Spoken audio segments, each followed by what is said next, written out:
pagar yang ada. Sehingga sama lah seperti ketika ada penyakit baru maka vaksinnya keluar. Seperti itu. Nah, Bapak Ibu jangan merasa ketika harus mengupdate itu punya anggapan nanti handphonenya berat, memorinya penuh gitu ya. Gara-gara ngupdate terus nih ya, padahal ngupdate itu salah satu upaya developer pemilik aplikasinya untuk memperbaharui pertahanannya. Jadi jangan malas, jangan menganggap bahwa kalau ngupdate aplikasi ya nanti memorinya habis gitu ya. Karena itu bagian dari kita memperbaharui pertahanan kita. Kemudian lanjutnya adalah bagaimana kita punya kata sandi yang kuat namun mudah diingat. Karena apa? Karena untuk pintu pertama untuk keamanan di media sosial yang kita miliki adalah ada di sandi. Kalau passwordnya hanya sekedarnya saja gitu, maka nanti bisa dengan mudah diketahui orang. Nah, ini beberapa cara bagaimana kata sandi itu bisa diretas. Pertama ada serangan brutal. Kemudian ada serangan kamus. Serangan kamus itu maksudnya dia pakai kata-kata yang biasa dipakai orang, kayak 1, 2, 3, 4, 5, 6 atau bismillah. Itu kan sering banget. Bahkan menurut survei itu banyak banget ya orang yang pakai kata bismillah untuk password media sosialnya. Seperti kayak kalau kita pakai PIN ATM itu pakai tanggal lahir ya, kan seperti itu kan sering banget. Atau tanggal jadiannya dipakai, misalnya anniversary-nya dipakai buat PIN ATM misalnya. Kemudian bisa juga melalui pengisian kredensial. Begitu satu akun dibobol atau diketahui passwordnya, maka kita oknum tersebut akan mencoba di akun-akun yang lain. Atau juga ada pesan phishing ya. Misalnya meminta untuk mengubah kata sandi, padahal itu pesan phishing. Kemudian selanjutnya rekayasa sosial. Nah, ini sering banget Bapak Ibu kalau dapat telepon ya, baik telepon rumah maupun handphone yang mengakunya dapat hadiah dan lain sebagainya. Nah, itu bagian dari contoh rekayasa sosial sebenarnya. Bapak Ibu dapat hadiah gini gitu kan.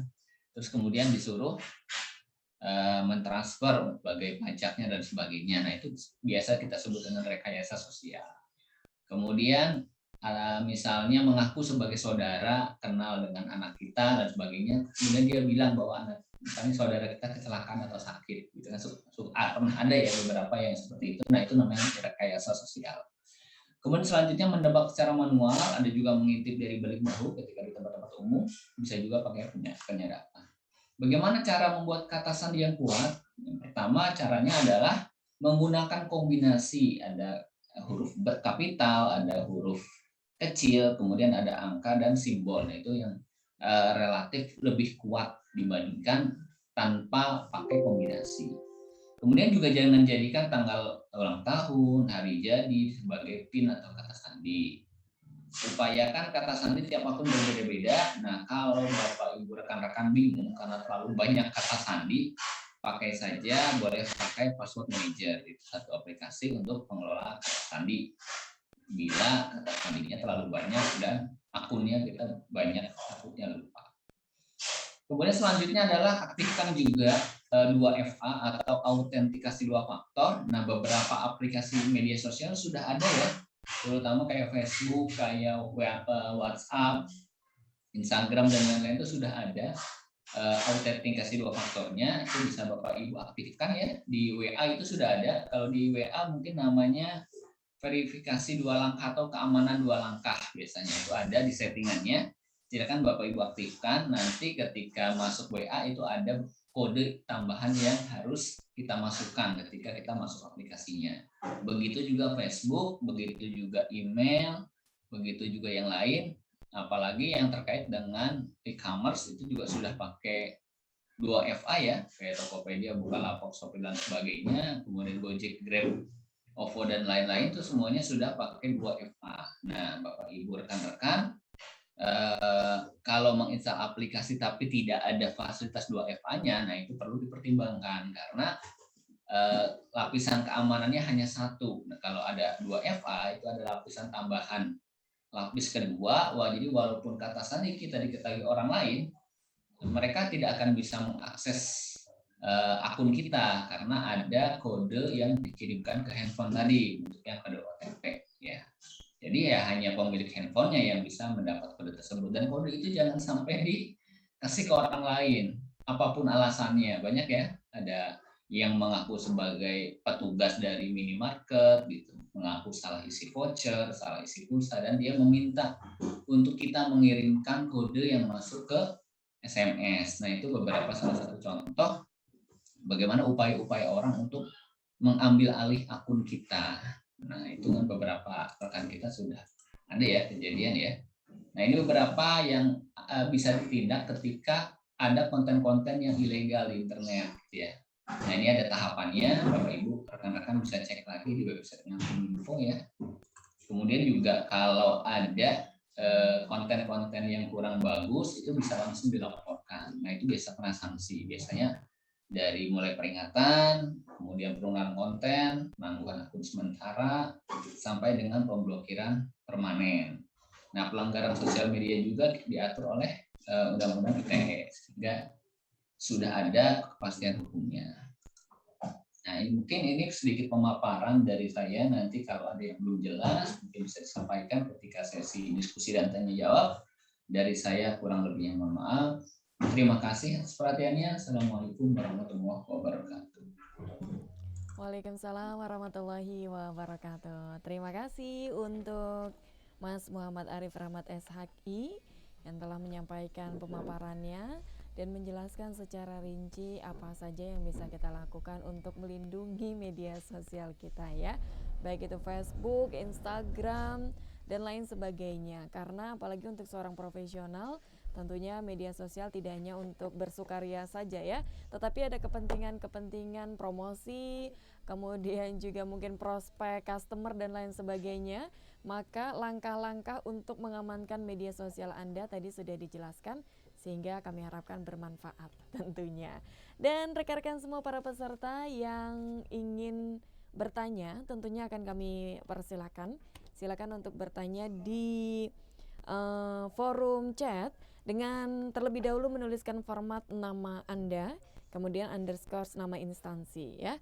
Kemudian silakan untuk menuliskan pertanyaan Anda, dan ketika telah nantinya seluruh pemateri memaparkan materinya pada sore hari ini, maka sesi tanya jawab akan kami buka. Seperti itu. Baik, Bapak Ibu dan rekan-rekan para peserta yang telah terhubung pada sore hari ini, tentunya kita akan berlanjut kepada narasumber kita yang ketiga, yang merupakan seorang koordinator pusat BEM Nusantara. Ini seorang mahasiswa ya, Mas Eko Pratama, yang masih muda sekali, lahir di Letung 23 September tahun 1998.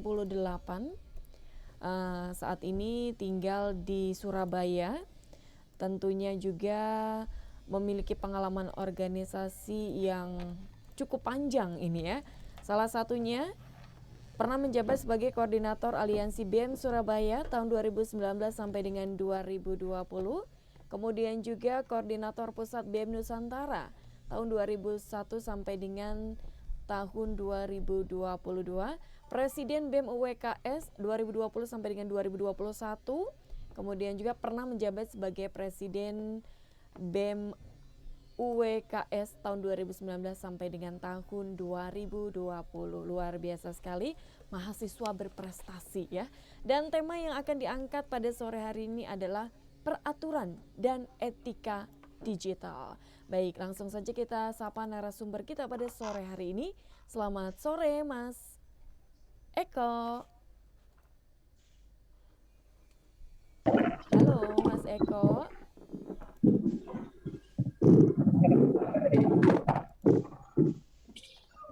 Baik. Sorry Mbak, mohon maaf Mbak, 1 menit ya, saya baru sampai lokasi.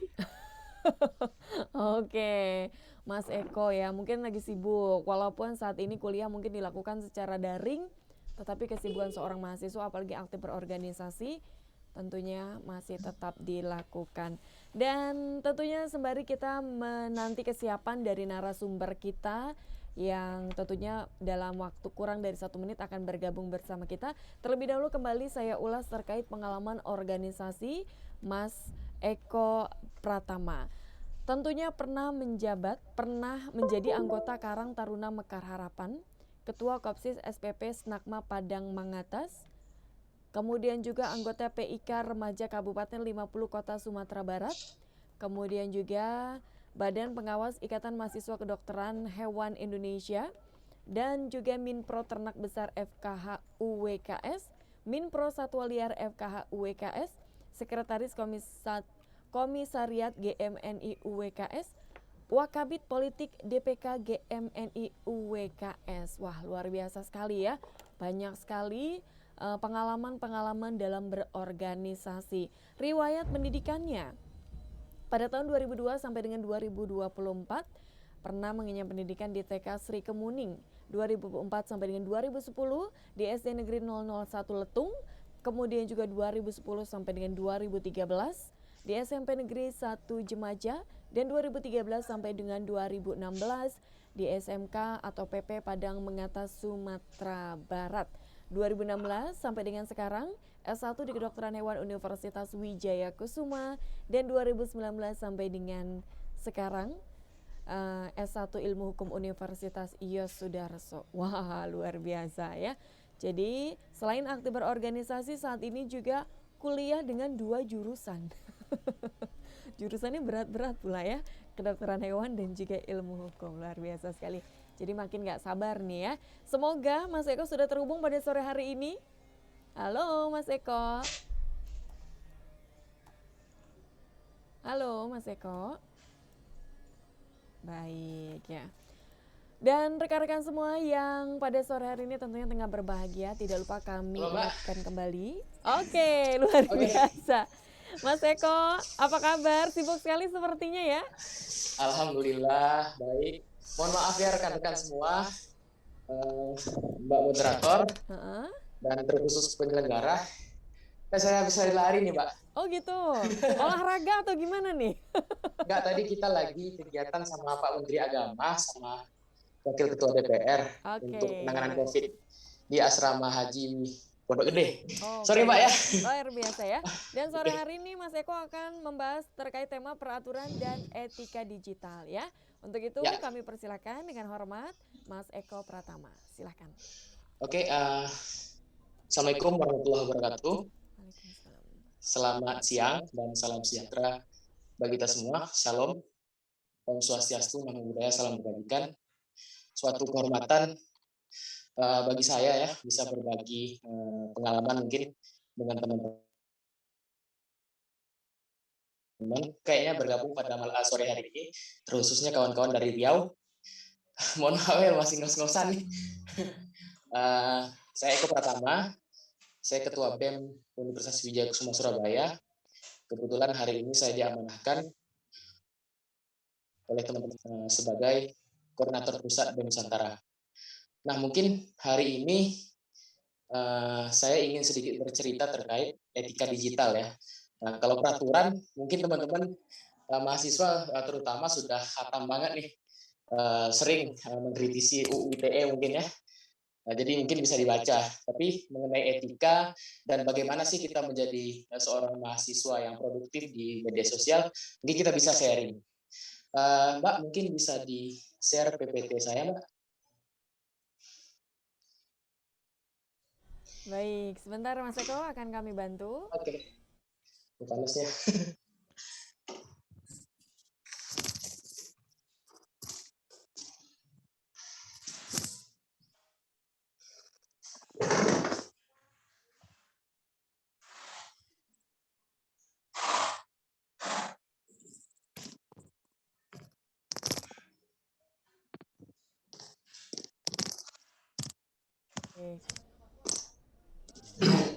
Baik, masih kami usahakan untuk membuka materi dari Mas Eko. Ya. Baik, Mas Eko. Ya, ini kan temanya peraturan dan etika digital ya. Ya. Baik, ada peraturannya juga begitu ya? Ada etikanya juga seperti ada. Ya. Kalau peraturannya ada di Undang-Undang Nomor 11 Tahun 2008 kalau salah, Undang-Undang ITE. Ya. Di situ mengatur perilaku kita sebenarnya sebagai pengguna media sosial terutama ya, apalagi ya sekarang kita sering melihat Mbak propaganda di media sosial itu sangat masif ya, dan bisa mengubah perilaku kita sebagai insan manusia gitu. Jadi karena pegangan kita hari itu handphone, gadget ya, TV, ya kan? Jadi pemerintah menyiapkan aturan untuk supaya ya kita punya apalah ya rule dalam menggunakan hal-hal tersebut. Jadi tidak sembarang kita pakai media sosial itu, tidak sembarang kita menggunakan media digital, ya kan? Tidak sembarangan ada aturannya yang harus kita taati gitu. Kan banyak tuh sekarang teman-teman yang terjerat undang-undang ITE. Baik, Ya kan? Mas Eko, silakan. Materinya Siap. sudah bisa diperlihatkan. Oke, next Mbak. Nah, next. Next, Mas. Oke, itu etika digital. Apa sih etika digital itu? Etika digital adalah sebentar. Etika digital adalah kemampuan individu dalam menyadari, mencontohkan, menyesuaikan diri, merasionalkan, atau mempertimbangkan tata kelola etika digital. Tata kelola kita dalam melakukan aktivitas digital. Jadi yang perlu kita tekankan dalam etika digital adalah bagaimana kita apa yang mau kita keluarkan itu rasional dulu gitu. Jadi sumbernya harus jelas, ya kan? Sebenarnya tidak ada masalah beropini, tetapi opininya jangan opini yang menyesatkan, karena opini yang menyesatkan itu bisa juga menyesatkan orang yang melihatnya, gitu. Next mungkin Mbak. Oke, pemanfaatan teknologi informasi, media dan komunikasi telah mengubah baik perilaku masyarakat maupun peradaban peradaban manusia secara global. Jadi perkembangan teknologi dan informasi itulah telah menyebabkan hubungan dunia menjadi tanpa batas. Begitu. Jadi dengan adanya di era sekarang itu kita bisa melihat semuanya dengan hanya satu pegangan gitu, yaitu handphone. Nah, maka dari itu tentu penggunaan itu harus ada aturannya, harus ada etikanya. Tentu penggunaan itu harus ada tata keramanya lah istilahnya, kalau orang kita ini orang Indonesia kan. Kita orang yang menjunjung tinggi adat, menjunjung tinggi budaya, menjunjung tinggi sopan santun. Jadi seyogyanya kita menggunakan terutama menggunakan media sosial ya, memanfaatkan digitalisasi hari ini dengan sesuai daripada apa yang kita pelajari dan sesuai jati diri kita. Begitu kira-kira. Jadi permasalahan yang lebih luas terjadi di bidang keperdataan karena transaksi elektronik atau electronic commerce telah menjadi bagian dari perniagaan nasional dan internasional. Nah, kan banyak tuh hari ini kita mulai melakukan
manfaatan inilah ya kan, dengan adanya digitalisasi ini, ya kan, kita sudah punya aspek sosial dan budaya yang baik nih, etika yang baik nih. Jangan malah terjerumus karena hari ini tanpa batas, yang barat selalu kita tiru gitu.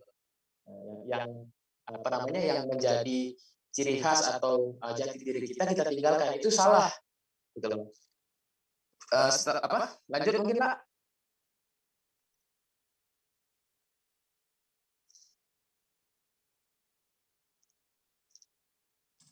Oke, ini ada aturan-aturannya di sini berdasarkan Undang-Undang ITE nomor 11 tahun 2008 dalam pasal 40. Satu, pemerintah memfasilitasi pemanfaatan teknologi informasi dan transaksi elektronik sesuai dengan ketentuan peraturan perundang-undangan.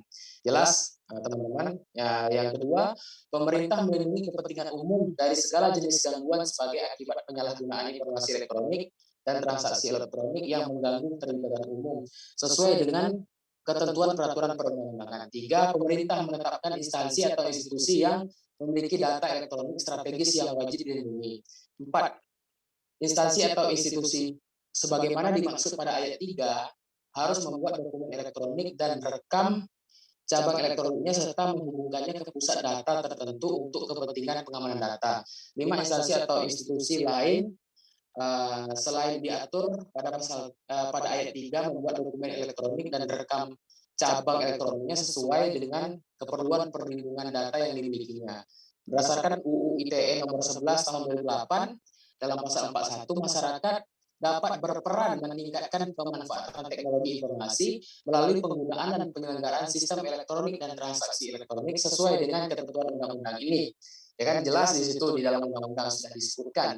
Yang kedua, peran masyarakat sebagaimana dimaksud pada ayat 1 dapat diselenggarakan melalui lembaga atau dibentuk oleh masyarakat. Lembaga yang dibentuk oleh masyarakat. Tiga, lembaga sebagaimana dimaksud pada ayat 2 dapat memiliki fungsi konsultasi dan mediasi. Mungkin lanjut, Pak. Nah, itu peran pemerintah dan masyarakat berdasarkan undang-undang. Next. Nah, perbuatan hukum. Berdasarkan Undang-Undang ITE pada pasal 27 sampai 37, perbuatan yang melawan hukum yaitu segala yang menyalahgunakan informasi elektronik yang melanggar asusila, ya kan? Memiliki niatan perjudian, pencemaran nama baik, merugikan konsumen, menghacker sistem pengamanan sosial media atau dokumen elektronik lainnya, menyadap, menghilangkan dan menyebarluaskan informasi dari dokumen elektronik tersebut. Nah, ini yang teman-teman harus paham ya. Mungkin saya rasa di sini banyak mahasiswa yang bergabung dan sudah paham. Saya lebih menekankan kepada etika, ya kan? Etika bermedia sosial atau etika digitalisasi, ya kan? Sengaja menyalahgunakan informasi elektronik yang melanggar asusila. Kita ini sering kan, bukan kita ya. Mungkin orang-orang sering lah. Orang-orang sering kadang-kadang kebablasan ya. Mungkin bercanda ya kan, menyebar luaskan foto seksi yang tidak diinginkan oleh yang punya badan ya kan, teman-teman sebarkan sehingga kawan itu jadi malu dan sebagainya. Itu salah gitu. Itu udah melanggar undang-undang dan teman-teman bisa dihukum atas nama undang-undang, ya kan. Memiliki niatan perjudian, ya kan, yang judi-judi online itu hati-hati. Pencemaran nama baik. Nah ini, pencemaran nama baik. Kita kadang-kadang kita sering, ya kan, bertentangan dalam satu pendapat, ya kan, berlawanan dalam satu pendapat, ya kan. Itu kan banyak akun-akun ini nih, akun-akun yang biasanya jelek-jelekkan orang aja, ya kan. Itu teman-teman harus lihat, ya kan. Teman-teman harus paham juga. Ketika kita berseberangan pendapat, ya kan, itu kan sudah menjadi hakikat kita sebagai penduduk di negara yang demokratis kan begitu. Dan perbedaan pendapat itu adalah salah satu corongnya negara kita gitu. Jadi biasa aja dong ketika kita berbeda pendapat, jangan diupload di Instagram ini terus diramaikan, dibully gitu. Nah, kalau misalnya orang itu kuat ada masalah gitu. Kalau saya ini sering, Mbak, sering dibully di media sosial karena bertentangan pendapat, ya kan. Tapi mungkin saya kuat gitu. Mungkin saya bisa menerima bulian tersebut, tetapi tidak dengan teman-teman yang lain, ya kan. Ketika dia mengemukakan pendapat versinya, setelah itu dibully oleh netizen misalnya seperti itu, dan buliannya itu di luar batas, dan itu sebenarnya bisa dihukum gitu loh. Ketika mentalnya tidak kuat, dia yang kena psikisnya. Nah, maka dari itu yang pengen berbeda pendapat juga harus kuat, dan teman-teman yang melihat perbedaan itu coba lihat dari ya banyak sudut pandang. Jadi jangan asal serang saja, apalagi langsung menyerang personal kan gitu. Jadi apa namanya, berhubungan dengan etika berdigital, kita juga harus tahu ya, harus ya mengedepankan sosial budaya yang bisa menjadi jati diri kita gitu. Bahwasanya dan ini ya, dan kita harus paham juga negara kita negara demokratis yang perbedaan pendapat itu biasa di situ. Jadi jangan sampai apa ya, perbedaan itu menjadikan kita salah menggunakan apa namanya, sosial media kita, lalu menyebarkan aib pribadi seseorang, orang itu, atau menyebarkan hal-hal lain yang berhubungan dengan personalnya. Kalau serang pendapatnya tidak ada masalah. Ini ada contoh kasus ya, seorang yang dengan sengaja membuka atau mengakses email milik orang lain tanpa dikehendaki oleh orang yang memiliki email tersebut, ya itu juga bisa dijerat dengan undang-undang ITE. Next. Lanjut, Pak. Halo? Oke, ya. Penyelesaian kasusnya berdasarkan Undang-Undang ITE dalam pasal 30 ayat 2, setiap orang dengan sengaja dan tanpa hak atau melawan hukum mengakses komputer dan atau sistem elektronik dengan cara apapun dengan tujuan untuk memperoleh informasi elektronik dan atau dokumen elektronik dan dapat dikenakan ancaman pidana. Jelaskan disebutkan apabila seseorang dengan sengaja dan tanpa hak untuk melawan hukum mengakses komputer dan atau sistem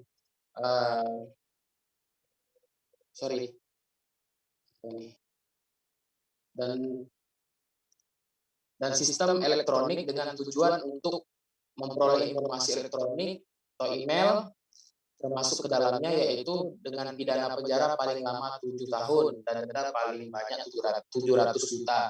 Nah, jadi hati-hati ya teman-teman dengan apa namanya, transaksi digital ya kan, dengan surat elektronik, semuanya itu sudah diatur oleh undang-undang.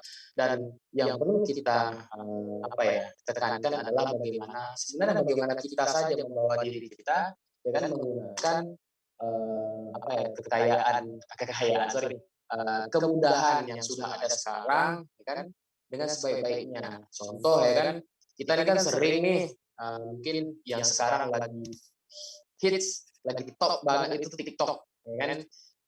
Banyak kok sekarang orang yang sudah menggunakan TikTok itu bukan hanya untuk joget-joget atau senang-senang ya kan. Dia bisa gunakan TikTok untuk edukasi, ya kan? Dia bisa gunakan TikTok untuk pendidikan. Kadang-kadang enak kan melihat TikTok, terus ada lagu-lagunya, isinya itu konten-konten yang positif, ya kan? Konten-konten yang berbau pelajaran, ya kan? Dan ketika kita sebagai mahasiswa yang lintas disiplin ilmu kan banyak ilmu-ilmunya, jadi kita bisa belajar melihat bagaimana misalnya orang disiplin ilmu sosum misalnya, bagaimana sih cara dia belajar gitu, bagaimana cara dia mengungkapkan pelajarannya melalui media sosial gitu. Begitu juga kita yang eksakta misalnya seperti itu, mereka tidak tahu, jadi mereka bisa tahu. Jadi kita bisa saling share pengalaman atau konten-konten yang baik gitu di dalam terutama di sosial media yang saya tekankan, di sosial media ini, karena memang banyak kasus-kasus penyalahan penggunaan sosial media yang ada hari ini, yang ada di generasi Z lah ya, di generasi kita. Karena apa ya, kadang-kadang kalau misalnya sudah bebas tanpa batas itu seolah tidak ada aturan gitu loh, kita rasa. Baik. Nah, padahal kita harus tahu Baik, ya Mas kan, Eko, mohon izin, semuanya waktu yang tersisa 5 menit lagi. Oke, siap Mbak. Mungkin saya akan lebih banyak cerita sih, karena penting bagi teman-teman ya kan, apalagi yang saya ingin tekankan di sini adalah bully teman atau membuli perbedaan pendapat di media sosial itu kurang apik gitu loh, kurang elok. Jadi dan sebenarnya juga itu di situ ada aturannya gitu. Jadi tidak sembarang, gitu. Jangan personal. Kalau konteksnya edukasi, ya kan, konteksnya bahannya edukatif tidak ada masalah. Gitu. Tapi kalau sudah personal, ya kan, kaleng-kaleng itu, ya kan, kencingnya aja nggak lurus, misalnya seperti itu. Nah, itu kan menyerang psikis. Gitu. Mungkin bagi orang yang dituju itu orang yang kuat ada masalah. Tapi kalau misalnya psikisnya lemah, ya kan, bisa terganggu loh gitu. Dan apa ya, cerminan dirinya di mata orang lain itu akan jelek dan buruk. Ya kan, mungkin sekilas itu yang bisa saya sampaikan, Mbak. Mohon maaf sebelumnya, memang saya jarang banget ngisi seminar gitu.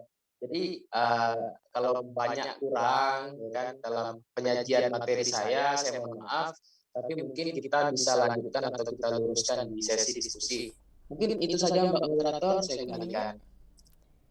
Baik, terima kasih untuk Mas Eko Pratama yang telah menyampaikan pemaparannya terkait peraturan dan etika digital. Tentunya yang perlu diingat untuk kita pengguna media sosial untuk senantiasa mengedepankan etika dalam menggunakan sosial media. Salah satunya tidak menyebarkan hoax ya.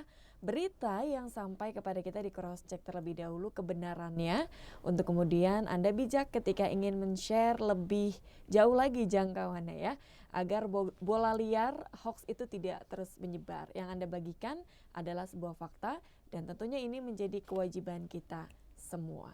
Oke, luar biasa. Sekali lagi terima kasih banyak untuk Mas Eko Pratama. Dan rekan-rekan semua, kembali saya ingatkan jika Anda ingin bertanya untuk dapat langsung menuliskan pertanyaan Anda di forum chat ya. Dengan format tuliskan nama Anda, kemudian underscore nama instansi, setelah itu boleh dituliskan pertanyaannya. Dan setelah pemaparan yang terakhir berikut ini, akan kami buka sesi tanya jawab.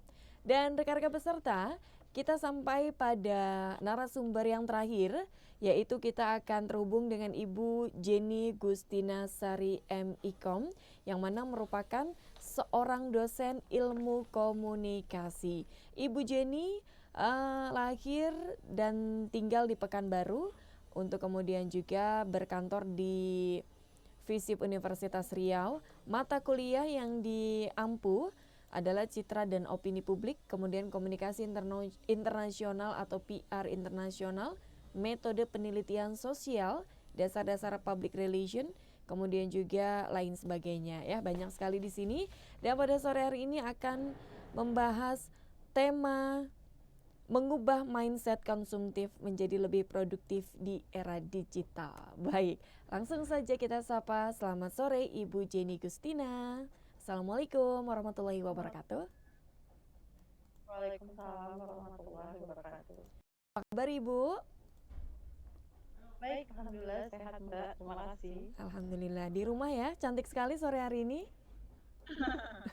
Lagi di kos kebetulan, nggak di lagi di Pekanbaru. kos. Baik, sudah siap untuk menyampaikan materinya? Baik, terima kasih Mbak. Baik. Rekan-rekan semua, tentunya kita akan menyimak pemaparan yang terakhir bersama Ibu Jenny Gustina Sari M.Ikom. Kepada beliau kami silahkan. Terima kasih. Bismillahirrahmanirrahim. Assalamualaikum warahmatullahi wabarakatuh. Sebelumnya saya mengucapkan terima kasih kepada panitia yang sudah mengajak saya untuk ikut berpartisipasi di dalam acara ini. Terima kasih kepada Ibu Dian Ika Pramayanti, Bapak Muhammad Arif Ahmad, dan Mas Eko Pratama tadi yang sudah luar biasa dengan background yang juga luar biasa menyampaikan materi-materinya. Saya kebagian bagian sisa-sisa sepertinya. Dan jujur saja sebenarnya kalau kita berbicara bagaimana sih cara mengubah mindset konsumtif menjadi produktif di era digital, terutama untuk mahasiswa itu sepertinya seolah kita lagi ngajarin tentara berbaris gitu. Karena menurut saya justru anak-anak muda sekarang itu sangat produktif. Kita bisa lihat di trajektori media sosial mereka sendiri, mereka tuh sangat amat produktif. Mereka punya ide-ide kreatif dan mereka itu punya apa ya, imajinasi yang kemudian malah menjadi potensi-potensi besar di era digital ini. Tapi saya akan coba, mungkin ini hanya sedikit informasi di penghujung siang ini supaya tidak terlalu ngantuk. Kalau kita berbicara tentang era digital, maka berbicara tentang budaya digital, maka kita pasti akan ngomongin tentang hal-hal yang sifatnya serba digital. Era digital, ada akses, ada upload, ada teknologi. Pokoknya hal-hal yang berbau digital. Menu utamanya tetap digital. Sebelumnya saya izinkan saya mau memperkenalkan diri, nama saya Geni Gustinasari. Saya kelahiran Pekanbaru Riau. Kebetulan sekarang saya lagi menempuh pendidikan S3 di UGM. That's why saya lagi di Jogja, sebenarnya lagi terkurung PPKM ini, tidak bisa ngapa-ngapain, tidak bisa kemana-mana. Tapi alhamdulillah masih ada bisa hal-hal yang bisa dilakukan walaupun tidak bisa kemana-mana. Saya sehari-hari mengajar di Universitas Riau di jurusan ilmu komunikasi. Dari tahun 2014, sebelumnya saya mengajar di beberapa universitas seperti Universitas Terbuka dan Universitas Mercubuana Jakarta. Tapi kemudian akhirnya alhamdulillah hobesnya berakhir di Universitas Riau. Baik, seperti yang saya bilang tadi kita berbicara tentang digital, all about digitalisasi. Kita bicara tentang bagaimana literasi media digital saat ini. Karena memang walaupun kita harus akui Indonesia adalah negara yang sangat konsumtif dalam penggunaan apa saja. Penggunaan materi barangkah, penggunaan jasa, atau mengkonsumsi informasi pun Indonesia termasuk negara yang sangat konsumtif. Kita berangkat dulu dari apa sih yang disebut era digital. Era itu kan adalah masa. Nah, masa digital adalah ketika informasi itu dengan mudah dan cepat diperoleh serta disebarluaskan melalui media. Jadi di dalam era digital ada dua kata kunci. Yang pertama adalah sebuah masa yang dimana kita sekarang sedang ada di dalamnya. Dan kata kunci yang kedua adalah adanya alat. Dalam hal ini alat itu adalah teknologi yang kemudian kita sebut sebagai teknologi digital, yang berarti adalah sebuah alat atau teknologi yang menggunakan sistem secara komputerisasi yang terhubung dengan internet. That's why disebut sebagai digital. Oke. Nah, tadi juga di depan Ibu Dian, Pak Arief, dan Mas Eko sudah bercerita banyak sekali tentang apa sih yang terjadi di era digital ini. Saya ingin sedikit mencoba merangkumkan tentang bagaimana sih budaya digital itu mempengaruhi kehidupan kita.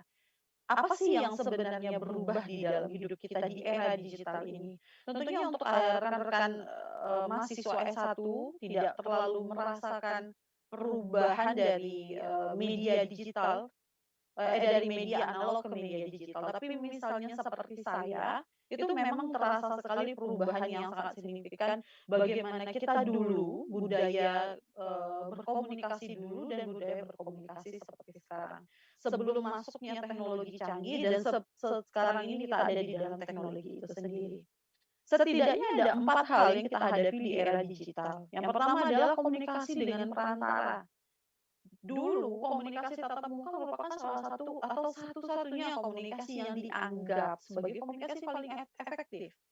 Tapi sekarang komunikasi tatap muka dengan komunikasi dengan perantara itu memiliki perbedaan yang sangat-sangat tipis sekali. Nanti kita akan lihat bagaimana sebuah hubungan personal itu bisa dibangun hanya dengan menggunakan perantara.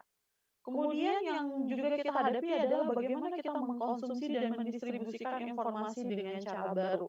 Semua orang bisa menjadi ahli tanpa harus memiliki kualifikasi yang resmi.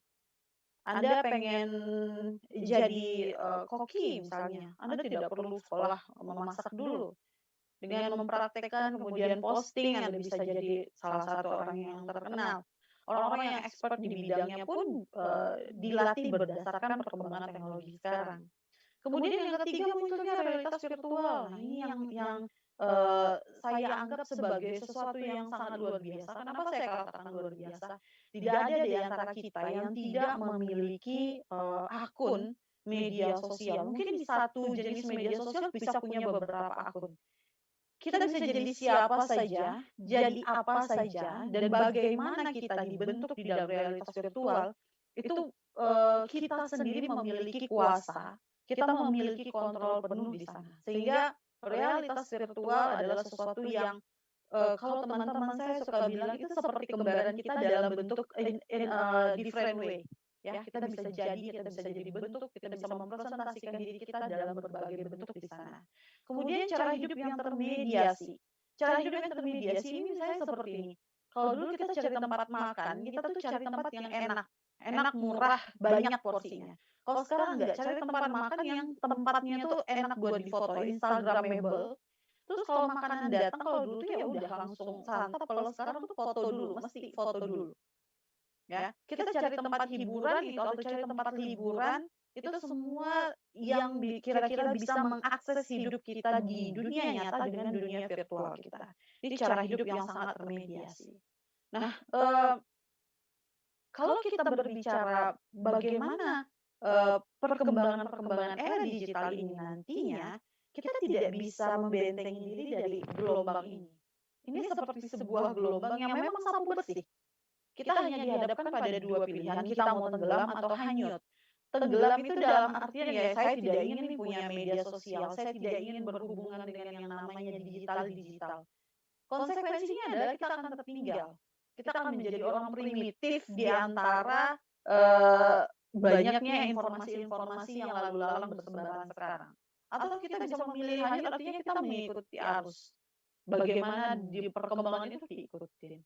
Tapi saya tidak menapik bahwa ternyata membentengi diri dari gelombang era digital itu tidak mudah. Saya ambil contoh misalnya Reza Rahardian dan Jennifer Aniston. Saya ingat Reza Rahardian pernah mengatakan bahwa saya tidak merasa ada yang menarik dari diri saya untuk saya share di publik. Jennifer Aniston mengatakan bahwa saya tidak pengen ribet-ribet dengan yang namanya tuh posting-posting. Itu sesuatu yang menurut saya tidak penting. Tapi pada kenyataannya hari ini mereka berdua punya akun media sosial, even though itu dikelola oleh manajernya mungkin, saya tidak tahu. Nah, kemudian apa sih yang berubah di era digital? Kita bicara tentang bagaimana budaya digital itu mengubah cara hidup kita. Hasil penelitian tahun 2018 menunjukkan 34% orang akan mengecek HP sebelum tidur. Yang saya yakin angka ini sekarang sudah meningkat drastis. 21% orang akan mengecek HP saat terbangun di tengah malam. Dan 27% orang akan membawa HP saat ke toilet. Ini yang saya katakan bahwa hidup sudah dimediasi. Dulu zaman saya waktu sebelum mengenal teknologi seperti sekarang, HP waktu itu yang punya Nokia itu cuma orang kaya, kita tuh kalau ke toilet itu bawa novel, bawa komik. Sekarang kalau ke toilet tuh bawa HP. Dan itu bisa memakan waktu cukup lama hanya, padahal sebenarnya mungkin hajatnya sudah selesai. Tapi itu kayaknya penting banget deh membawa HP. Kemudian, hal-hal lain yang juga mempengaruhi budaya hidup atau cara hidup kita di era digital adalah bahwa 79,5% orang menggunakan HP itu sebagai alarm. Jam waker itu cuma dipakai untuk pajangan. 65,6% orang mengecek HP-nya sebanyak 160 kali per hari. Anda bayangkan sebanyak itu Anda mengulang-ulang untuk membuka HP per hari. Bahkan itu kadang-kadang sudah sebagai habit. Misalnya kita lagi ngobrol sama orang, kita nggak tahu apa yang kita katakan, kita sudah letak HP, nggak lama kemudian percaya atau enggak secara tidak sadar itu HP kita pegang lagi, kita buka lagi. Padahal tidak ada notifikasi yang masuk, tidak ada WhatsApp, tidak ada pesan, tidak ada telepon. Itu sebuah habit yang sudah berulang-ulang kita lakukan. 87,8% orang tidak senang meninggalkan atau ketinggalan HP. Saya tahun 2017 melakukan riset kecil-kecilan saja di teman-teman di Mercubuana dan teman-teman di Universitas Riau. Jadi mereka, kalau saya tidak boleh bilang seluruhnya ya, sebagian besar itu mengatakan bahwa saya lebih memilih ketinggalan dompet deh daripada saya ketinggalan HP. Saya nggak bisa mati gaya. Kenapa? Karena lingkungan tuh udah semuanya terkoneksi sedemikian rupa, terikat sedemikian rupa dengan benda yang namanya HP. Jadi kalau kalian satu orang yang ketinggalan HP tuh kayaknya mau bingung mau ngapain. Jadi mereka lebih prefer ketinggalan dompet. Dan ini yang saya katakan tadi, 57,4% orang menggunakan HP untuk menjalin hubungan. LDR itu tidak ada lagi yang namanya penderitaan LDR itu nggak ada. Mungkin berkurang. Kenapa? Karena kita sudah termediasi dengan digital yang luar biasa. Saya sehari itu bisa video call dengan suami berkali-kali. Itu rasanya kayak suami saya itu ada dekat saya juga, nggak kemana-mana. Kalau dulu kan menjalin hubungan itu pakai surat, terus misalnya harus nunggu kabar atau minimal ngantri di wartel. Gitu. Kalau sekarang tidak lagi. 55,4% orang melihat HP saat menyetir. Hasil penelitian menunjukkan bahwa sebagian besar, hampir 50% penyebab kecelakaan saat berkendara adalah karena yang bersangkutan sedang melihat HP atau memegang HP. Ini bahaya sekali ya. Tapi ya kita merasa bahwa kita multitasking, I can do it, nyetir sambil megang HP. Kemudian 64,2% orang saling mengirim pesan padahal di ruang yang sama. Ini yang saya katakan tadi, kita kumpul, kita ngobrol dengan teman-teman di satu ruang, kemudian tiba-tiba satu orang memposting kebersamaan, setelah itu di-repost oleh teman-teman yang lain, dan dikomen di tempat yang sama, padahal kita masih duduk di meja yang sama, dan itu terjadi berulang kali. Kemudian, kalau dari sisi gender, kita bisa lihat bahwa data di tahun 2018 menunjukkan bahwa perempuan itu kecanduan internet untuk belanja online dan chatting. Ya, sedangkan laki-laki kecanduan internet untuk games, judi online, dan video porno. Bu, saya enggak loh, Bu. Saya enggak video porno. Saya enggak bilang person ya. Saya bilang ini hasil penelitian generalisasinya seperti itu. Dan tadi saya baru ngecek HP, saya baca berita, saya lupa di mana. Ternyata Indonesia itu selama pandemi termasuk salah satu negara terbesar yang banyak menonton video porno selama pandemi. Luar biasa gitu. Ya saya tidak menyalahkan gender, tapi ini hasil penelitian. Kemudian pertanyaannya adalah apakah kehadiran internet ini hanya membawa dampak negatif, menjadikan kita konsumtif dan individualis? Ini musibah nggak sih atau anugerah? Jawabannya nggak semuanya negatif. Internet itu adalah sebuah alat. Dia menjadi negatif ataupun menjadi positif, dia menjadi musibah atau menjadi anugerah, itu kan berdasarkan bagaimana kita, the way we use it, bagaimana kita menggunakan internet tersebut. Makanya saya bilang kalau misalnya anak muda sekarang kita bikin mereka produktif, mereka kan sudah produktif, Tapi bagaimana cara memproduksi kemampuan mereka, waktu luang mereka untuk menjadi apa itu yang masih belum terarah dengan baik, ya. Kemudian saya melihat dari beberapa hasil-hasil riset, hasil-hasil artikel yang saya coba kumpulkan dalam beberapa hari ini, bagaimana sih menjadi produktif. Yang pertama itu miliki niat. Saya sih pengen Bu jadi YouTuber, saya pengen jadi vlogger, tapi ya selama pandemi ini saya nggak bisa ngapa-ngapain Bu, jadi ya sudahlah gitu. Kemudian berubahlah dari penikmat menjadi pengamat. Ketika kita seneng gitu, misalnya seneng nonton orang mukbang itu gimana cara ngabisin makanan sebanyak itu. Mulai dari senang nonton jadi pengamat, kemudian belajar gimana ya caranya bisa seperti ini. Kemudian berani mencoba meskipun kita tahu bahwa itu nggak akan berhasil. Kalau kita melihat trajektori dari vlogger-vlogger terkenal, misalnya saya kemarin melihat trajektori dari food vlogger Next Carlos.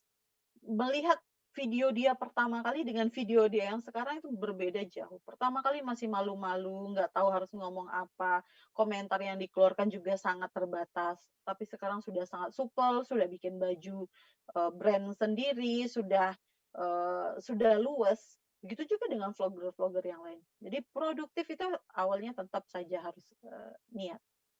Banyak sekali peluang untuk bisa menjadi produktif di menggunakan media di era digital ini. Bisa menjadi vlogger, bisa menjadi selebgram, bisa menjadi fotografer, content creator, reporter, banyak sekali profesi-profesi baru yang muncul di era digital ini. Di Cina malah ada profesi baru yang saya dapat videonya, tapi mohon maaf tidak bisa saya tampilkan. Kalau Anda bisa searching, di Cina itu ada profesi baru, yaitu profesi mengarahkan gaya untuk selfie. Jadi kalau Anda searching itu Anda bisa lihat di YouTube. Mengarahkan gaya untuk selfie itu profesi yang sekarang lagi happening-nya. Di Pekanbaru ada beberapa spanduk-spanduk yang membuka pelatihan untuk menjadi YouTuber. Nah ini ada profesi-profesi baru yang sebelum era digital itu malah nggak dikenal orang. Bahkan nggak ada hobi yang nggak bisa dijadikan konten saat ini. Anda hobi main games, Anda bisa jadi gamers yang kemudian direkam. Mbak Jenny, waktunya 5 menit lagi ya. Baik. Kemudian bisa jadi hobi makan, bisa jadi mukbang, hobi masak bisa jadi chef, dan banyak lagi. Kemudian menariknya, bukan sekarang lagi COVID ya, kita tuh nggak bisa apa-apa. Ini data yang saya kumpulkan. 2 miliar pengguna atau penonton itu menonton YouTube. Per bulan itu YouTube ditonton oleh 2 miliar orang. 500 jam konten baru diunggah ke YouTube tiap menitnya. Setiap menit ada 500 jam konten baru yang diunggah. Dan ada 5 miliar video yang ditonton setiap harinya. Anda bisa lihat bagaimana kalau memang pandemi kemudian dijadikan alasan tidak bisa produktif, Anda lihat bagaimana peningkatan jumlah pengguna internet di Indonesia dari tahun 2019 ke 2021 di bulan Juni ini. Ada 202,6 juta jiwa pengguna internet. Data ini menunjukkan apa? Artinya satu, ada peningkatan yang sangat signifikan selama pandemi orang menggunakan internet. Ini bisa menjadi peluang bagi kita untuk meningkatkan produktivitas. Yang ketiga, karena belum ada kepastian nih pandemi kapan berakhir. Artinya akan semakin tinggilah ketergantungan manusia dengan internet dalam menjalankan aktivitas dan memenuhi kebutuhan hidupnya. Tidak ada alasan bahwa pandemi ini menjadi hambatan untuk produktif. Justru pandemi ini saya lihat, kalau saya tidak bisa mengatakan bahwa enggak boleh loh pandemi itu disyukuri, saya tidak mensyukuri pandemi, tapi saya lihat ini sebenarnya peluang yang sangat besar untuk bisa menjadi produktif. Ini ada tips, cerdas memilih informasi, memanfaatkan internet untuk komersial, bukan hanya untuk sekadar hiburan.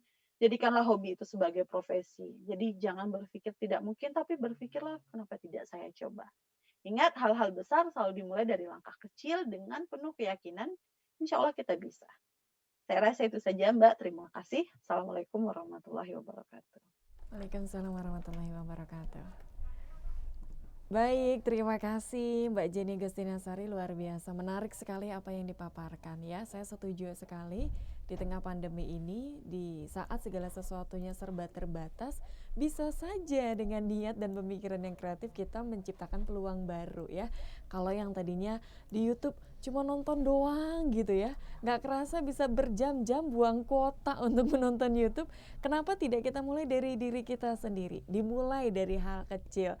Mungkin tidak bisa langsung untuk menggunakan alat yang profesional, tapi bisa dimulai dari handphone Anda, melakukan aktivitas di rumah, direkam-rekam, membuat resep-resep makanan dan lain sebagainya. Itu bisa menjadi ide-ide kreatif yang tentunya dikembalikan lagi kepada Anda.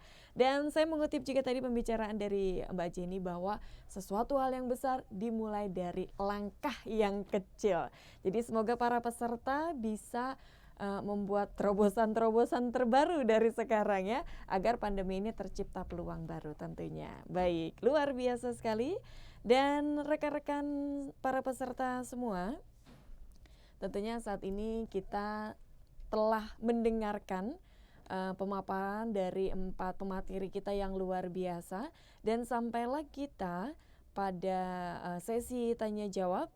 Dan saat ini kita telah terhubung dengan penanya, yaitu Ibu Nur Fatimah.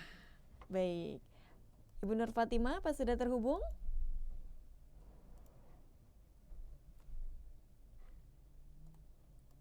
Yang tentunya Ibu Nur Fatimah akan menanyakan kepada narasumber yang pertama, yaitu Ibu Dian Ika.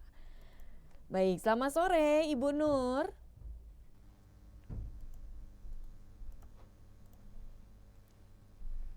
Selamat sore Ibu Nur. Halo.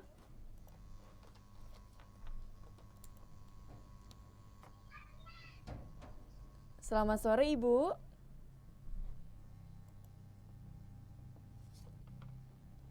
Baik, Ibu Nur Fatimah, apa telah terhubung?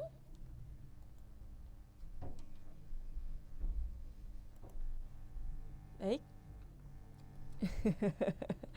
Silakan rekan-rekan yang ingin bertanya, yang tentunya juga sudah ada nama yang tercatat untuk bertanya. Mungkin jika Ibu Nur Fatimah tidak dapat terhubung, kita bisa langsung terhubung dengan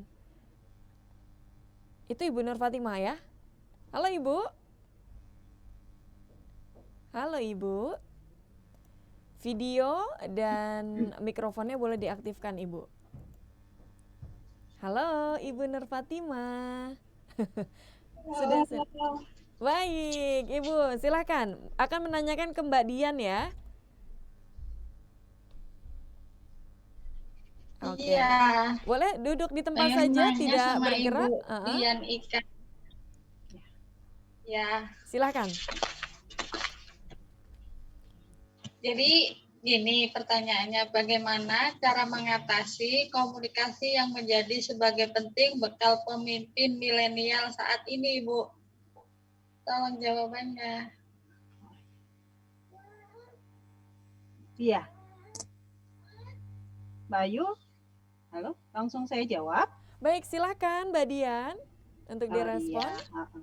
Terima kasih Mbak Ayu, terima kasih Bu Nur Fatimah ya. Iya, memang benar saat ini pemimpin milenial dihadapkan pada dunia digital begitu ya. Jadi bagaimana nih komunikasi atau mengatasi persaingan komunikasi ya? Eh, Persaingan komunikasi ini saya kira nggak apa ya dalam komunikasi nanti mungkin bisa ditambahkan oleh pemateri yang keempat karena dari komunikasi. Kalau kita berbicara tentang komunikasi, komunikasi itu secara globalnya dibagi jadi tiga, ada komunikasi lisan, tulisan dan juga visual begitu. Harus yang ada hubungannya dengan dunia digital, berarti kita harus bisa pandai-pandai untuk berliterasi. Literasi itu tidak hanya baca tulis, kalau zaman dulu memang pengertian literasi itu hanya baca tulis, tetapi sekarang ini juga memahami apa isi dari tulisan, dari komunikasi itu sendiri, dari konten, kemudian juga harus bisa mempublikasikannya atau mempresentasikannya begitu. Jadi bekal atau skill yang dimiliki oleh pemimpin milenial saat ini, dia harus bisa berliterasi secara digital. Saat inilah Kominfo sedang memberikan gencar-gencarnya webinar atau edukasi tentang literasi digital begitu. Dan yang paling sering dibicarakan di literasi digital itu ada 4. Digital safety, bagaimana itu tadi sudah dijelaskan oleh Pak Mas Eko kalau nggak salah, bagaimana kita menggunakan beberapa aplikasi yang digital itu keamanannya seperti apa. Kemudian ada digital skill, tadi saya sudah menjelaskan tentang bagaimana itu media sosial atau digital lainnya, fitur-fiturnya dan manfaatnya seperti apa. Kemudian digital etik, tadi mungkin dari pemateri yang keempat, Mbak Jenny, itu bagaimana kita harus memanfaatkan era digital ini, gitu kan, dengan aplikasi-aplikasi atau media sosial secara digital. Kemudian yang terakhir adalah digital culture, itu bagaimana kita cara berinteraksi kepada orang agar di era digital ini karena komunikasinya dibatasi dengan adanya perantara, kita bisa chemistry-nya ketemu begitu. Jadi tidak hanya berkomunikasi lewat HP ini, nggak kelihatan orangnya ini. Kita jadi seenaknya, nggak bisa seperti itu. Jadi seperti tadi edukasi dari saya bahwa kita kalau mau share informasi harus kita berpikir dulu, kemudian kita juga tahu apa batasan-batasan dalam berekspresi, kebebasan berekspresi, ada undang-undang ITE, kemudian ada fatwa MUI juga. Nah itu harus bisa dipelajari oleh pemimpin-pemimpin milenial. Seperti itu Mbak Nur Fatimah. Terima kasih Baik. penjelasannya. Ya, baik, luar biasa sekali penjelasannya. Terima kasih untuk Mbak Dian yang sudah menjawab pertanyaan dari penanya kita, yaitu Ibu Nur Fatimah. Semoga yang ditanyakan telah terjawab, bisa merasa puas dengan jawabannya ya. Dan kita berlanjut kepada penanya yang berikutnya, yang akan bertanya kepada narasumber yang kedua, yaitu Mas Arif Rahmat. Kami telah terhubung dengan Ibu Wiwin Apri Hartina. Selamat sore Ibu Wiwin.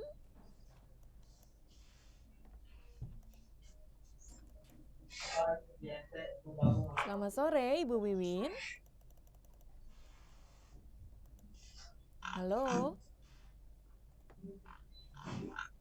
Selamat sore Ibu Wiwin, apa sudah terhubung? Baik, oke, kita beralih kepada penanya berikutnya, yaitu Mas Abdi ya. Selamat sore Mas Abdi.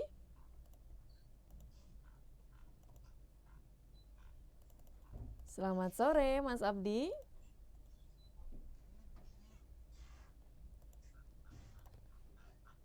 Baik, Abdi ini perempuan atau laki-laki ya? Oke, perempuan ya. Selamat sore Mbak Abdi. Abdi atau Abdea ya? Halo. Selamat sore. Apa sudah terhubung? Halo, selamat sore. Sore. Mbak Dea ya panggilnya ya? Iya. Oke, mohon izin. Saya pikir ini Abdi ya, ternyata Abdea. Baik, Mbak Dea ingin bertanya kepada Mas Rahmat ya? Iya. Oke, silakan Mbak Dea. Ya, bagaimana cara mengatasi agar kita tuh terhindar dari akun-akun all shop bodong? Biasanya kan banyak ya di sosial media itu yang kayak followersnya banyak, like-nya banyak, dan itu tuh meyakinkan kita kalau itu tuh emang bener-bener penjualnya jujur gitu. Baik, cukup? Ya, cukup. Baik, terima kasih Mbak Dea. Gimana Mas Rahmat supaya kita nih terutama perempuan-perempuan kalau belanja ketipu sama all shop, kesalnya bukan main. Gimana untuk antisipasinya Mas? Ya, terima kasih pertanyaannya. Kayaknya pertanyaannya mewakili kaum ibu-ibu yang doyan belanja ya. Ya, memang kan salah satu permasalahan dalam belanja online itu pertama kepercayaan ya, karena ada di awal-awal dulu sebelum munculnya marketplace kan banyak kan orang kalau mau belanja online kan selalu muncul pertanyaan, apa iya ya barangnya bakal dikirim setelah saya transfer, jaminannya apa gitu kan, itu selalu jadi pertanyaan. Kemudian di zaman sekarang ada beberapa sistem yang itu bisa memberikan salah satu jawaban dari keresahan-keresahan kita tadi. Makanya biasanya sih pertama untuk mengetahui akun tersebut itu resmi atau tidak, biasanya kita lihat pertama mereka punya website resmi atau tidak, itu yang pertama ya. Biasanya karena media sosial atau Instagram itu sebaiknya memang untuk media branding. Jadi secara keamanan transaksi biasanya pertama ada perantaranya, baik dengan sistem refer itu bisa, kemudian sistem COD dan sebagainya bisa. Jadi salah satu caranya sih sebenarnya mudah, yang paling gampang. Mereka punya website resmi atau tidak, itu yang pertama. Yang kedua, mereka punya rekening bersama atau tidak. Nah, yang paling mudah itu kan kita pastikan rekening bersama tadi sudah disampaikan di narasumber pertama bahwa ada beberapa akun online shop ya yang di Instagramnya itu mencantumkan link akun bersamanya, misalnya link Tokopedia, link Shopee, link Bukalapak dan sebagainya, dengan salah satu tujuannya untuk pembeli-pembeli awam atau pembeli awal yang baru mau nyoba beli tapi masih ragu-ragu ini benar nggak sih online shopnya gitu ya. Karena tidak ada jaminan setelah kita transfer barangnya dikirim atau tidak gitu. Nah, alangkah lebih baiknya kalau ibu masih ragu-ragu, nah tanyakan saja dia punya akun e-commerce enggak. Nah, karena untuk mencoba melihat akun media sosialnya atau online shopnya benar atau tidak, itu coba dari akun e-commerce-nya. Karena belanja pertama kalau di akun e-commerce walaupun ternyata misalnya yang datang itu barangnya tidak sesuai dengan yang kita inginkan atau tidak sesuai dengan yang kita pesan, itu masih bisa kita kembalikan atau bisa ajukan komplain sehingga nanti uang kita akan kembali. Nah, ada fasilitas mediator pihak ketiga di antara penjual dan pembeli supaya transaksinya tetap aman. Nah, itu sebagai langkah pertama. Nah, ketika itu sudah kita lakukan, memang kita yakin dan toko itu sudah kita lihat, oh iya tokonya bagus nih gitu, dia nggak cuma punya Instagram juga, tapi punya websitenya, punya e-commerce-nya misalnya, dan lain sebagainya. Nah itu bisa kita simpulkan bahwa memang akun online shop-nya terpercaya dan bagus. Mungkin itu yang bisa saya bantu, Parkan, semoga bisa menjawab pertanyaan. Terima kasih. Baik, terima kasih Mas Rahmat, dan juga untuk Kak Dea, semoga bisa terjawab ya. Cari yang aman-aman aja ya, e-commerce yang memang sudah terjamin kepercayaannya. Ketika barang yang datang tidak sesuai pun tentunya bisa ada aduan, kemudian mungkin barang bisa dikembalikan dan lain sebagainya. Media sosial lebih diperuntukkan untuk kepentingan branding dan lain sebagainya, mungkin seperti itu kurang lebih ya. Sekali lagi terima kasih untuk Mas Rahmat dan juga Kak Dea. Dan tentunya kita akan berlanjut kepada penanya berikutnya yang akan bertanya kepada narasumber yang ketiga, yaitu Mas Eko Pratama. Dan sore hari ini kita telah terhubung dengan Bapak Muhammad Totoh Muharram. Selamat sore.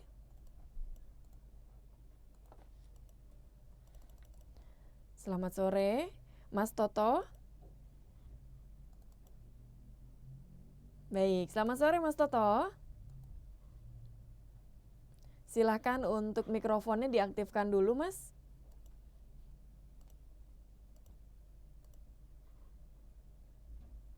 Baik, Mas Toto, silakan untuk menanyakan pertanyaannya.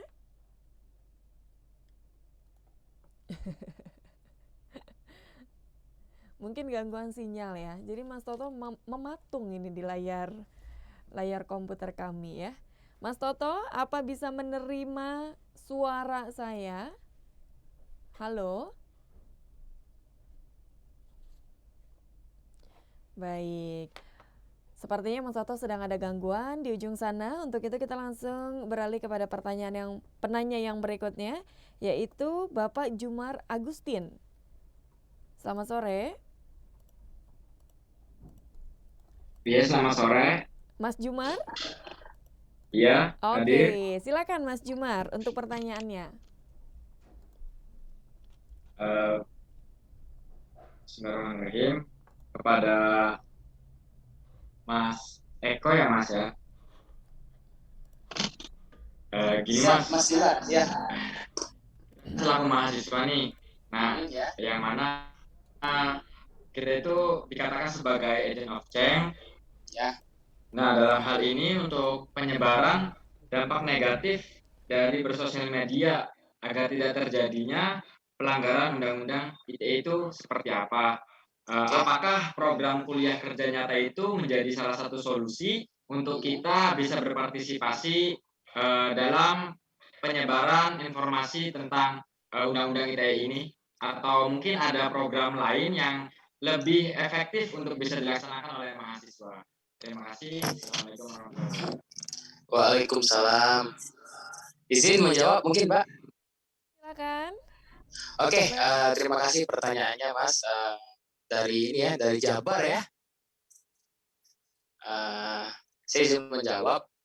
Bagaimana sih cara kita sebagai mahasiswa ya, sebagai yang katanya agen of social control, ya kan, agen of change. Pokoknya yang baik-baik lah kan, gitu. Nah, bagaimana cara kita untuk bijak bersosial media ya, supaya nanti kita bersosial media tidak kena UU ITE kan, seperti itu. Nah, sebenarnya mudah saja, ya kan, mudah saja sesuai dengan etika dan sosial budaya yang kita punya sebagai orang Indonesia. Kalau yang kita ikut itu gaya orang Indonesia yang sebenarnya itu aman Mas gitu loh, ya kan, dimana konten-konten yang kita share ya kan paling hanya seputar pribadi ya kan, dan kalaupun ada hal-hal lain saya kira masih di dalam batas wajar dan tidak akan ada tersangkut UU ITE ya kan, karena yang kita tiru ini kan kebanyakan dari luar ya kan. Maka dari itu disitulah kadang-kadang kita kena ya kan, karena apa ya, bersosial media itu kan tanpa batas gitu. Tidak ada batas kita bersosial media. Kita bisa lihat berlaku orang gimana aja dalam sosial media. Nah, untuk itu ditekankan kepada kepribadian kita sebenarnya sebagai sebagai anak Indonesia ya untuk menggunakan sosial media itu dengan sesuai dengan etika dan cara orang Indonesia bergaul. Kita transfer ke sosial media gitu. Atau contoh ya kan seperti saya atau seperti masnya yang bertanya, kita punya Instagram misalnya seperti itu, ngepost foto, ya kan captionnya isinya konten-konten edukatif gitu. Konten-konten misalnya kita foto di tempat sejarah, tempat bersejarah A, kita ceritakan misalnya seperti itu. Misalnya kita foto lagi berkegiatan, terus kita ceritakan kegiatan kita supaya apa itu menarik ya kan orang-orang ya kan kebanyakan bersosial media sama seperti kita gitu. Coba lihat tokoh-tokoh publik deh ya kan dia menggunakan sosial medianya untuk membranding dirinya, salahkah itu? Kok tidak salah gitu, malahan bagus ya kan kita tampakkan di sosial media bagaimana kita ya kan hidup bermasyarakat, itu malah bagus itu. Nah itulah cara yang sebenarnya tepat untuk kita bersosial media dan ya dan tidak akan tersangkut UU ITE kan, tidak akan tersandung UU ITE dan apakah tadi pertanyaan selanjutnya apakah KKN ya kan KKN daring ya kan cocok untuk mensosialisasikan ini? Saya kira iya ya kan bagus itu programnya KKN daring ya kan itu juga isinya adalah sosialisasi ya kan tinggal bagaimana orang yang mendengarnya aja ya kan matikan matikan kamera habis itu tidur atau dia memang benar-benar mendengarkan. Saya kira semua yang disampaikan itu adalah hal-hal yang baik gitu. Karena kita yang mendengarnya aja yang kadang kita tidak sudi mendengar ya kan. Nah itu makanya ya setiap informasi yang disampaikan dalam program apapun itu bagus, apalagi di program literasi digitalnya Kominfo ini. Saya sangat apresiasi ya untuk penyelenggara gitu loh. Mungkin bisa sering-sering. Saya lihat juga dari kemarin udah sering kegiatannya dan yang ngisi juga teman-teman kita juga para aktivis di BEM ya kan, mengisi kepemimpinan, mengisi apapun gitu loh. Nah jadi ini salah satu program yang baik gitu loh, yang contoh-contoh yang baik itu seperti ini, ya kan? Kalau untuk kita bersosial media ya banyak contohnya ya kan. Kita bisa ekspresikan bagaimana kehidupan kita bermasyarakat ya kan ke sosial media itu lebih bagus ya kan. Mungkin itu jawaban saya Mbak moderator. Baik. Saya kembalikan. Baik, terima kasih untuk Mas Eko yang telah menjawab pertanyaan dari Mas Jumar Agustin ya. Semoga bisa terjawab ya semua apa yang menjadi pertanyaannya. Sekali lagi terima kasih untuk Mas Jumar dan juga Mas Eko selaku narasumber. Dan kita beralih kepada pertanyaan yang berikutnya yang akan menanyakan kepada Mbak Jenny. Kali ini sudah terhubung dengan Ibu Rohani. Selamat sore Ibu Rohani. Baik, selamat sore Ibu. Mikrofonnya boleh diaktifkan terlebih dahulu Ibu. Ya, silahkan Ibu untuk bertanya langsung. Ya. Assalamualaikum Bu Jenny. Waalaikumsalam Ibu Rohani. Di sini saya ingin bertanya, bagaimana yang dikatakan positif dalam menanggapi digital di era pandemi? Mohon pencerahannya. Terima kasih. Baik, pertanyaannya simpel ya. Tapi kalau dijawab kayaknya bakal melebar nih. Baik, silakan Mbak Jenny untuk jawabannya. Ya. Baik, terima kasih Bu Rohani. Bagaimana dikatakan positif dalam menanggapi informasi sebenarnya. Jadi kalau kita bisa lihat sekarang kan informasi di era digital ini sangat satu poin yang sebenarnya harus kita pahami di dalam distribusi informasi di dalam era digital adalah semua orang jadi narasumber. Semua informasi itu seolah-olah benar. Mereka mengaku benar dengan asumsi dan argumentasi masing-masing. Kalau kita memilih untuk melihat seperti yang saya katakan, internet itu adalah sebuah alat yang kemudian kita yang menentukan di sisi mana kita ingin berdiri. Apakah kita ingin menganggap ini sebagai musibah, maka dia akan jadi musibah. Kalau kita ingin menganggap ini sebagai anugerah, ya kita akan menjadi anugerah. Saya ambil contoh sederhana. Pandemi ini sudah masuk tahun kedua, tidak ada tanda-tanda ini akan berakhir, malah sekarang sudah sampai di titik klimaks yang terbaru. Sudah ada varian baru yang membuat masyarakat cemas. Pemberitaan lalu lalang di media sosial itu luar biasa sekali. ya, masyarakat, yang saya pribadi menganggap itu membuat, masyarakat ketakutan karena kita tidak tahu ini yang benar mana, yang salah yang mana. Pandemi itu tidak akan selesai hanya dengan kita mengeluh. Pandemi ini tidak akan berkurang dengan kita, kemudian menghujat pemerintah. Karena pemerintah juga sudah berusaha, kita harus apresiasi usaha pemerintah untuk melakukan, upaya-upaya menanggulangi pandemi. Nah, kita yang namanya manusia hidup, kita tetap harus move on, kita tetap harus melakukan aktivitas. Nggak mungkin ini di 2 tahun kita cuman, menjadi generasi rebahan, saya sangat tidak setuju. Dari awal saya tidak setuju dengan adanya generasi rebahan. Kenapa kita tidak mencoba untuk, berpikir positif? Berpikirlah positif terlebih dahulu. Saya pribadi menganggap, oke ini pandemi, everything, semuanya itu berubah. Biasanya ngajar tatap muka, sekarang saya harus mengajar secara online. Biasanya kuliah tatap muka, sekarang saya harus kuliah online. Semuanya berubah.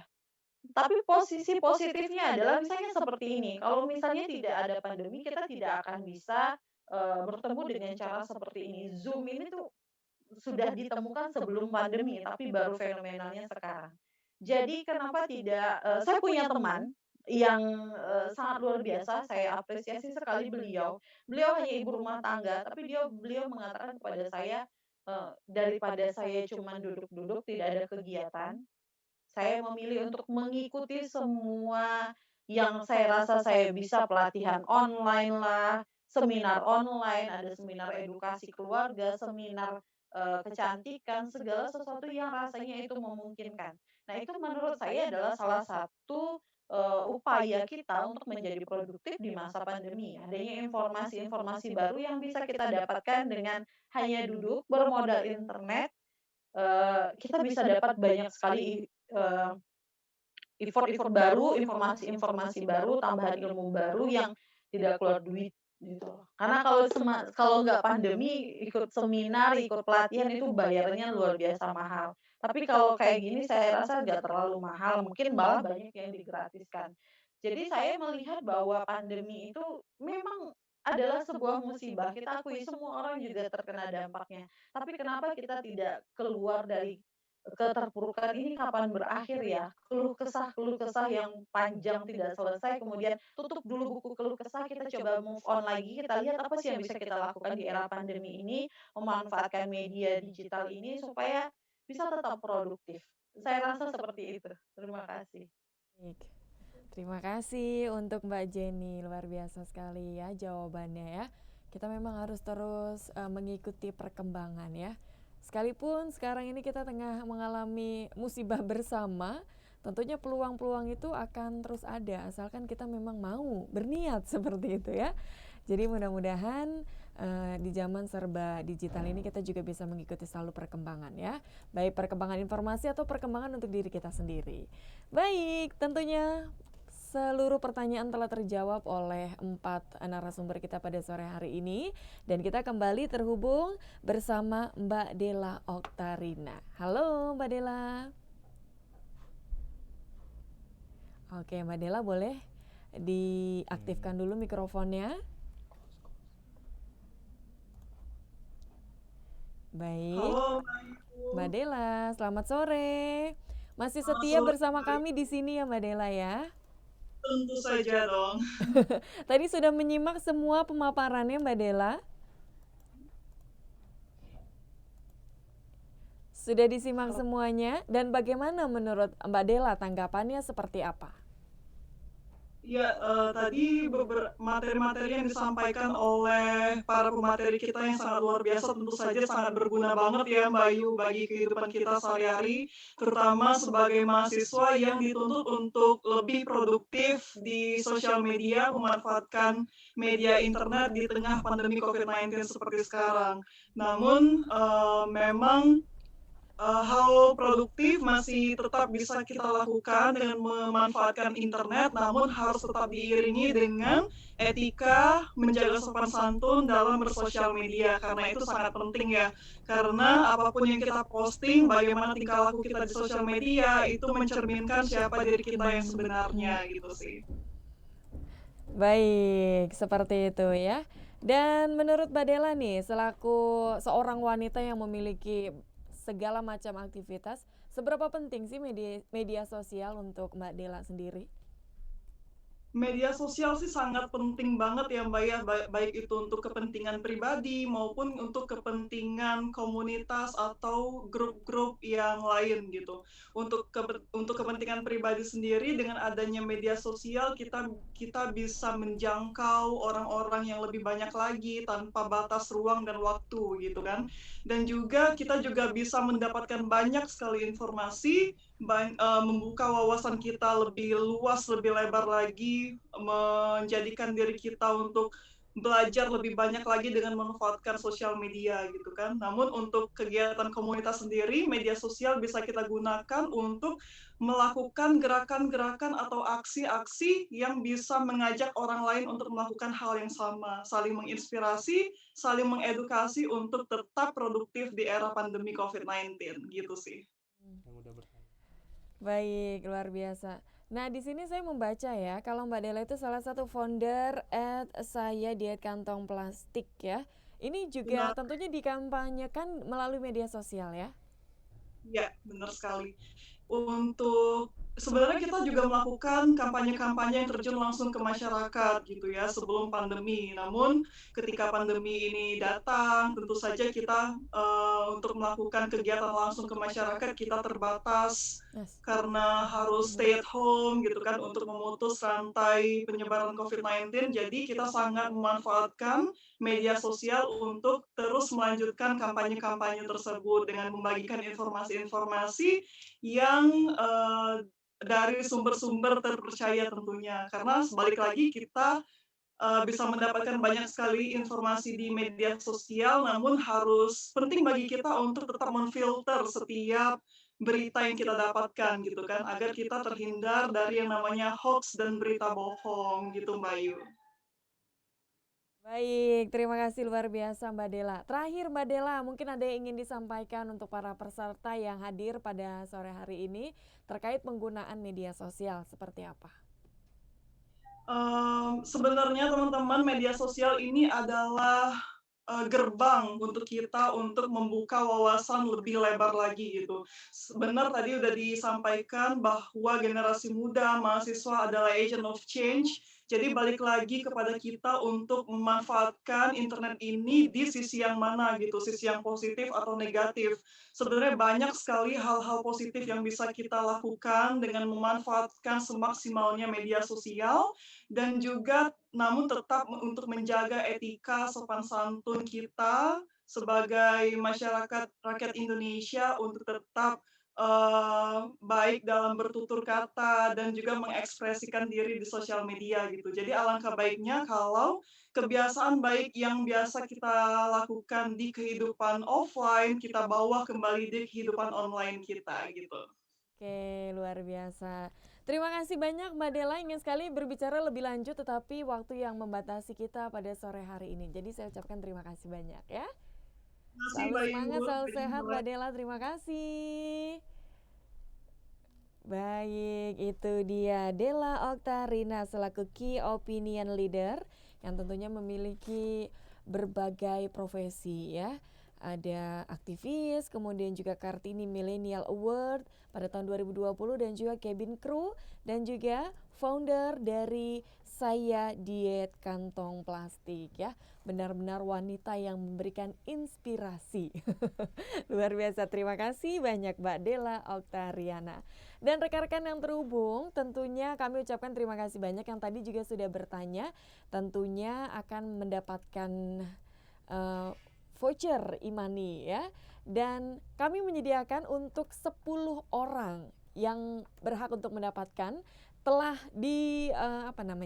diberikan nantinya untuk 4 penanya dan menyisakan 6 voucher e-money. Jadi kira-kira siapa yang beruntung? Tentunya rekan-rekan peserta berkesempatan secara keseluruhan.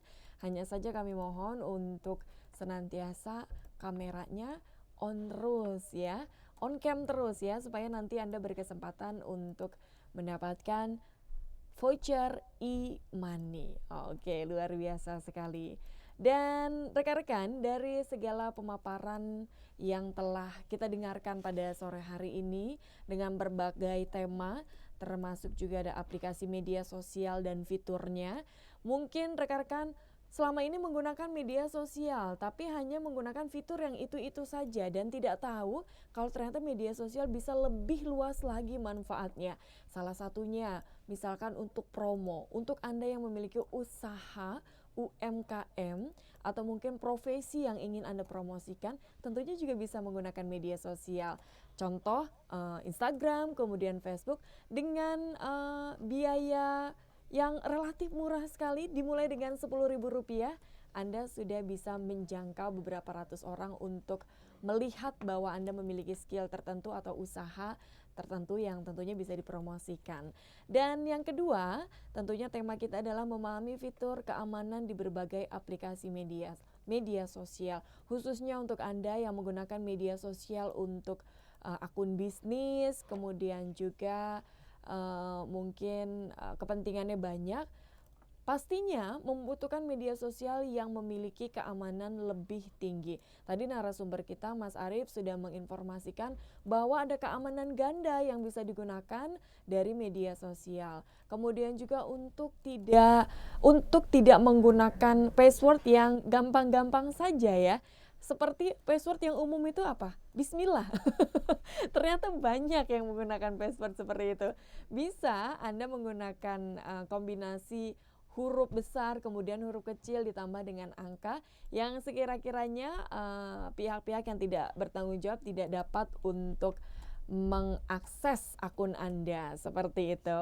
Dan narasumber yang ketiga Mas Eko juga memaparkan peraturan dan etika digital ya, bahwa peraturan ini juga telah masuk ke dalam Undang-Undang Dasar Republik Indonesia. Ada beberapa peraturan yang tentunya menjadi batasan-batasan kita dalam menggunakan media sosial, terutama dalam saat seperti ini. Begitu banyak sekali berita-berita palsu, berita-berita bohong yang tersebar, dan kita dengan mudahnya untuk menyebarkan itu kembali, entah itu ke grup keluarga, grup pertemanan, dan lain sebagainya. Tentunya hal ini telah menjadi peraturan perundang-undangan, yaitu masuk Undang-Undang ITE kalau tidak salah seperti itu ya. Jadi kami harapkan rekan-rekan yang telah mendengarkan pemaparan kami bisa lebih bijak lagi untuk menggunakan media sosial untuk juga membagi informasi kepada sesama. Kemudian narasumber keempat Mbak Jenny membahas mengubah mindset konsumtif menjadi lebih produktif di era digital. Ini seperti memotivasi menurut saya ya. Untuk kaum rebahan selama 2 tahun ini menjadi kaum rebahan apa tidak capek ya? Pasti capek sekali. Rebahan, males-malesan itu adalah sungguh perbuatan yang sangat melelahkan ya. Tetapi produktivitas itu memberikan kita kesenangan tersendiri. Maka dari sekarang untuk ibu rumah tangga mungkin bisa menggunakan media sosial Anda, berbagi resep dari hal-hal kecil terlebih dahulu untuk kemudian juga bermain bersama anak, memberikan ide-ide seperti itu. Atau juga mungkin untuk para bapak rumah tangga, untuk para bapak-bapak juga bisa berbagi informasi terkait kendaraan atau lain sebagainya ya. Itu adalah contoh-contoh yang mungkin bisa dijadikan konten untuk kita menjadi lebih kreatif lagi. Baik, dan rekan-rekan yang sudah on cam, apakah sudah lengkap? Siapakah 6 peserta yang beruntung pada sore hari ini? Moderatornya yang deg-degan ini. Langsung saja kita umumkan siapa saja pemenangnya ya. Yang pertama adalah Muhammad Totoh Muharram. Ada ya, terhubung ya. Halo Mas Toto. Halo Mas Toto, selamat mendapatkan voucher e-money. Kemudian juga Ibu Wiwin Aprihartina. Hadir sore hari ini Ibu Wiwin Aprihartina. Halo Ibu, dada-dada boleh Ibu? Halo, terima kasih host. Oke, selamat ya. Untuk kemudian juga Mas Ali Mansur. Mas Ali Mansur. Oke, halo Mas Ali, selamat mendapatkan voucher e-money. Oke, selamat ya. Oke. Dan juga Ibu Lilis Zendahlan. Yang mana ini ya? On cam ya. Oke, Ibu Lilis Zendahlan selamat ya. Oke. Ya. Kemudian juga ada Ai Nunung, Ibu Ai Nunung. Ibu, selamat Ibu mendapatkan voucher e-money. Oke, bisa belanja Ibu ya, nanti beli multivitamin aja. Kemudian juga ada Ibu Yuliana. Oke, ada Ibu Yuliana ya? Oke, selamat untuk 6 pemenang yang mendapatkan voucher e-money. Semoga hadiahnya bermanfaat dan bisa digunakan dengan sebaik-baiknya. Dan rekan-rekan peserta, tidak terasa kita telah sampai di penghujung acara ya.